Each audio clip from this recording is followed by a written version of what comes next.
Quarterfinals football greetings, true believers. The undefeated Palmyra Panthers needed a second win over Hallsville this season to punch a Final Four ticket, but this was a very different game than their regular season meeting, and in fact started with 2 plays and a very scary 30-minute injury delay.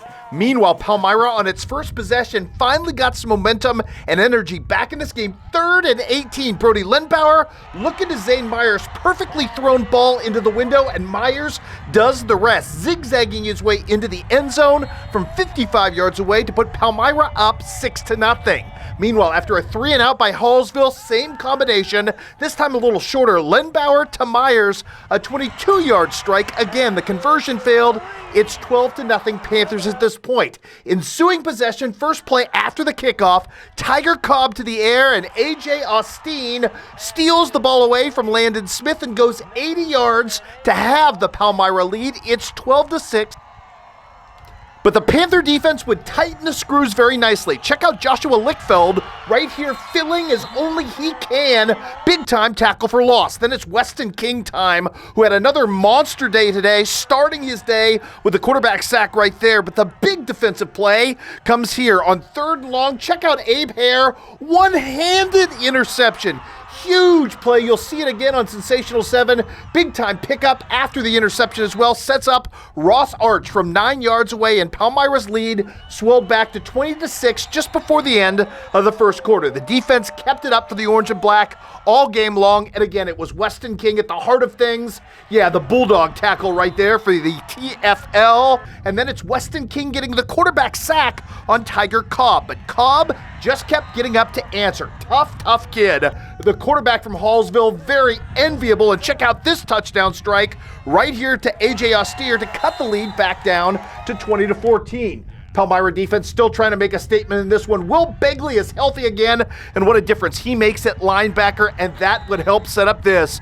Hayes Miller, jet sweep action. Speaking of guys who need to get healthy, he looked like Hayes Miller again, master of the jet sweep. Nobody wants any part of Weston King as the lead blocker. 54 yards later, it's 28-14. Palmyra doing the deed. The defense again continuing to beast in the first half. It's Abe Hare time out here trying to take away passing lanes with a big time emphatic tackle. Later, it is again the big fella in the middle, Weston King, teaming up with Braden Madden for a half sack right there. A little bit later, Cobb is going to get sacked again. This time, again, Weston King, who is going to live in that poor quarterback's nightmares for the rest of this year and maybe for much longer than that.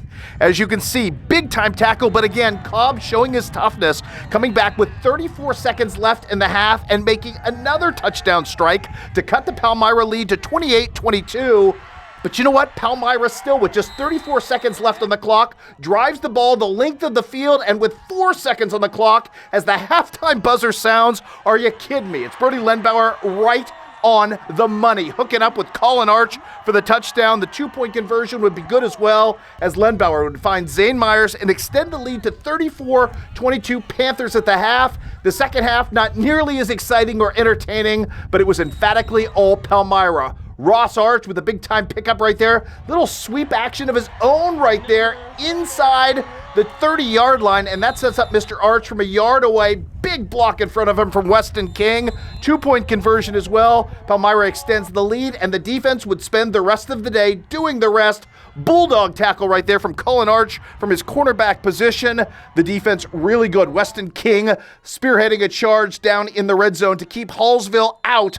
And at the end of this thing, when it was all said and done, Palmyra had punched its ticket to the Final Four with a very impressive 44-30 victory. Up next for the Panthers, a showdown with Missouri high school football rivalry in Kansas City. Yeah, it'll be St. Pius X hosting the Panthers on a date and time yet to be determined.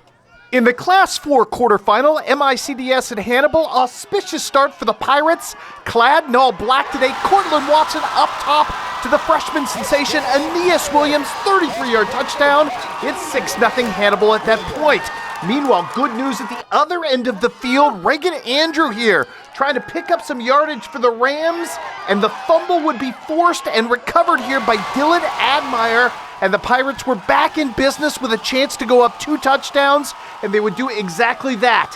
That was the last play of the first quarter. This, the first play of the second. To the air, it's Cortland Watson hooking up with Aeneas Williams yet again, this time a 25-yard pass that extends the Pirates after the 2-point conversion out to a 14-0 lead. The Pirates with a chance to go up 3 touchdowns, but Jalen Pace, son of former Rams offensive tackle Orlando Pace, a Quincy University recruiting target, comes up with the deflected pickball interception and the long return to set up Stephen Hall for MICDS's first touchdown of the game.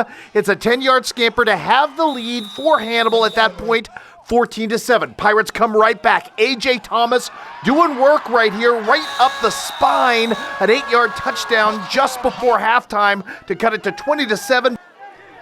And the Pirate defense looked like it would make it stand up. This, my friends, off the edge as Brady Zimmerman with a quarterback sack trying to get his team to the halftime locker room with a 2-touchdown lead. But Reagan Andrew was having none of it, going to the air right here just before the half with a touchdown to cut into the Pirate lead. It would be 20-14 Hannibal at the half. Second half, plenty of scoring in this one. Reagan Andrew right here. The simple short pass to Crawford Bundy turns into a big-time gainer, 66-yard touchdown, and knots us up at 20 apiece. First play for the Pirates after the kickoff, and Cortland Watson wants to go deep, and why not? He's got the speedster Williams yet again for his 3rd touchdown of the game to extend Hannibal out to a 27-20 lead. More from Dylan Bundy, though. This is Will Kazmarek on the middle screen, finding plenty of room in the middle of the Hannibal defense. He plunges in to tie us up at 27 apiece. Check out this answer, though, from Cortland Watson to Drake Dudley. The All-Stater into your living room spots Hannibal a 34-27 lead at that point.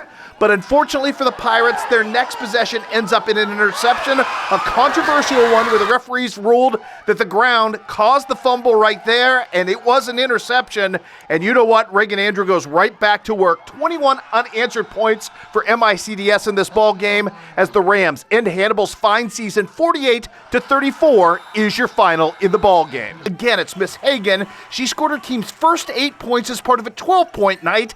Later, the next Lady Panther to score midway through the second quarter as the ball careens and pinballs around is Bailey Hayes, knocking down a triple right there for the 3 to cut the lead down to just 2. Big second half for Hallie Dyer. She scored 8 of her 10 there as Monroe City pulls off the win, 43-34. On the men's college basketball docket, on the hill at Culver Stockton, a rough one today for Aaron Hill and the Wildcats as the 4th-ranked William Penn Statesmen come in and put a whooping on the Wildcats. Meanwhile, at Hannibal LaGrange, Bellevue University's reserves beat the Trojans 65-50.